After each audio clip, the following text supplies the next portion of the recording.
नमस्कार बंधुरा मिट मीरा चैनेले आपनादेर सबाइके जानाई स्वागतम। तो आज के आमी दई कातला बानाबो तार रेसिपि आपनादेर देखाबो। तो आमार दई कातला बानाते जा जा उपकरण आमार दरकार एखाने सब आमी गुछिए रेखेछि। 5टा कातला माछ नियेछि। एखाने आछे पोस्त मगज बाटा, एटा आमी बाटबो, बाटा हयनि।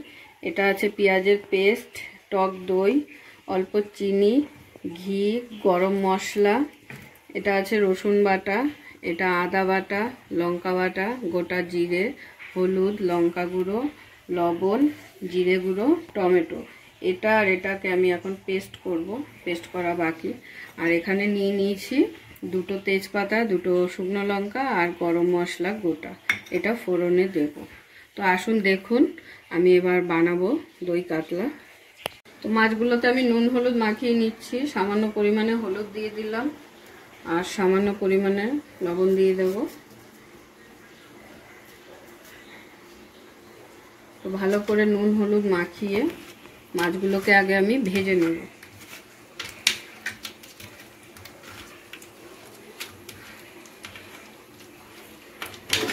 তো আমার তেল গরম হয়ে গেছে, এবারে আমি মাছগুলো ভেজে নেব।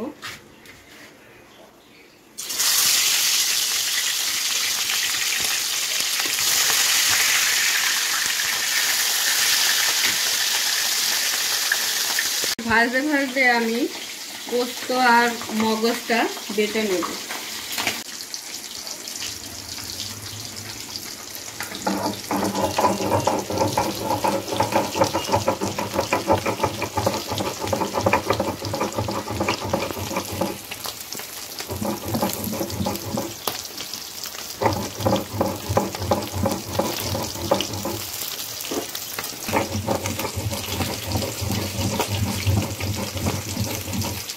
ভাজা রেডি, মাছ ভাজা হয়ে গেছে, তার সাথে আমার বাটাটাও হয়ে গেছে।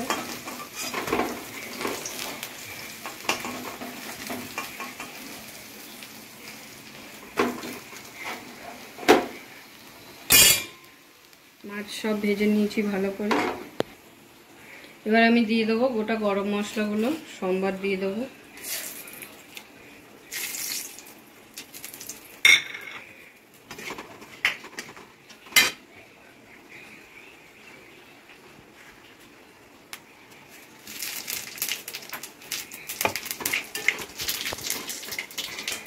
এরপর দিয়ে দিচ্ছি পেঁয়াজ বাটাটা।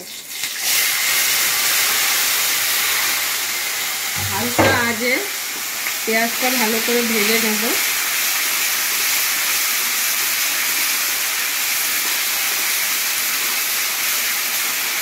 আঁচটা একটু কমিয়ে নিয়ে করতে হবে, আঁচটা জ্বলে দিলে হবে না। আর সাথে দেখুন আমার বাটাটাও হয়ে এসছে, আর একটুখানি বাটা বাকি।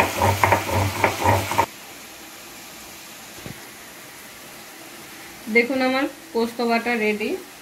মাছ ভাজতে ভাজতে আমি এদিকে বেটেও ফেললাম, বাটাটা তুলে নিচ্ছি।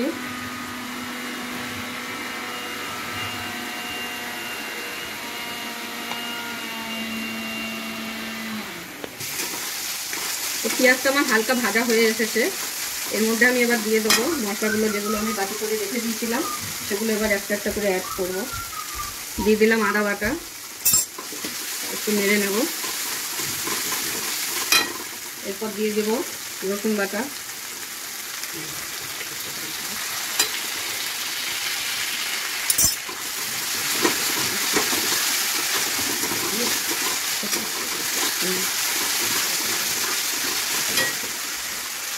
তারপর দিয়ে দেবো পরিমাণ মতো লঙ্কা বাটা। যে যতটা ঝাল খাবেন সেই বুঝে লঙ্কাটা দেবেন।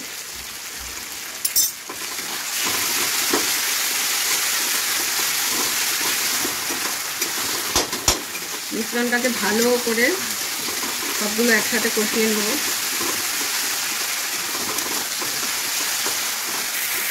দেখুন ভাজা হয়ে এসেছে, হালকা তেল ছাড়ছে মশলাটা দিয়ে। এর মধ্যে আমি দিয়ে দেবো যে আমি রেখেছিলাম দই আর টমেটোটা, ওটা আমি পেস্ট করে নিয়েছি, ওটা দিয়ে দেবো।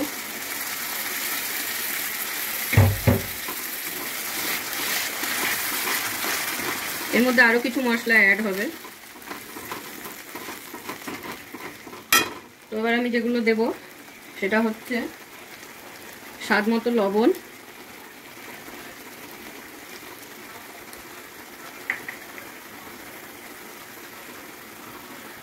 হলুদ 2 চামচ দিলাম,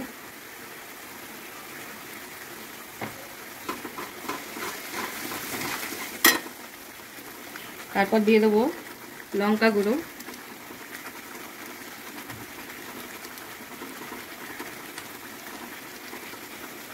জিরে গুঁড়ো। এবার এটাকে ভালো করে কষিয়ে নেব। তো আরেকটা আমার দেওয়া বাকি আছে এখনো মশলা, এই যে এক্ষুনি যে আমি পাটায় বাটলাম পোস্ত আর মগজ, এবার এটা দিয়ে দেবো। হালকা এর মধ্যে একটু জল দিয়ে আমি গুলে নেবো ভালো করে।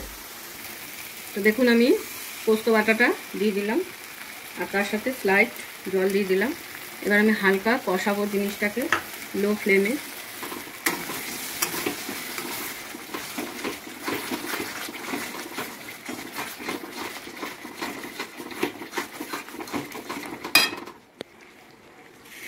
এত কিছু দেওয়ার পরেও আমি লাস্ট দিয়ে দিলাম একটু চিনি, যেটা দিলে আপনার রান্নার স্বাদ একদম অন্যরকম আসবে। হালকাই দেবেন, স্লাইট অল্প পরিমাণ দিলেই হবে।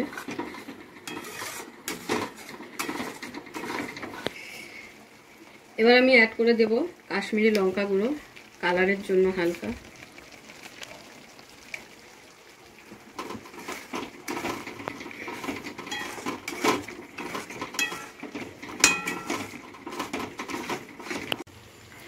তো দেখুন আমার মশলাটা দিয়ে সুন্দর তেল ছেড়ে দিয়েছে সাইড দিয়ে মশলাটা, তার মানে আমার ভালোভাবে কষানো হয়ে গেছে।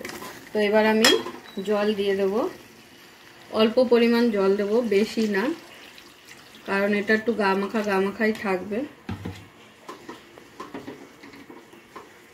এরপরে আমি মাছগুলো ছেড়ে দেবো।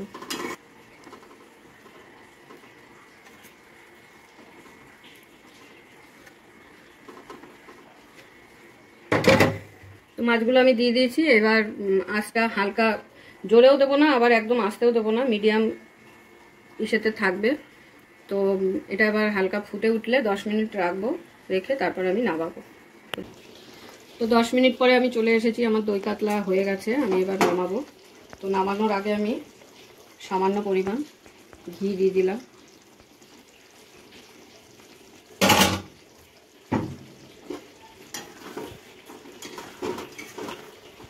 আপনারাও বাড়িতে এরকমভাবে একবার ট্রাই করে দেখবেন, আশা করি আপনাদের ভালোই লাগবে। তো আজকের ভিডিও আমি এখানেই শেষ করলাম। তো আপনারা সবাই দয়া করে প্লিজ আমার চ্যানেলটাকে একটু সাবস্ক্রাইব করে দেবেন। আর যারা যারা সাবস্ক্রাইব করেছেন তাদেরকে অনেক অনেক ধন্যবাদ। আর যারা এখনও পর্যন্ত করেননি দয়া করে এই দিদিটাকে একটা সাবস্ক্রাইব, লাইক, শেয়ার, কমেন্ট করে দিও।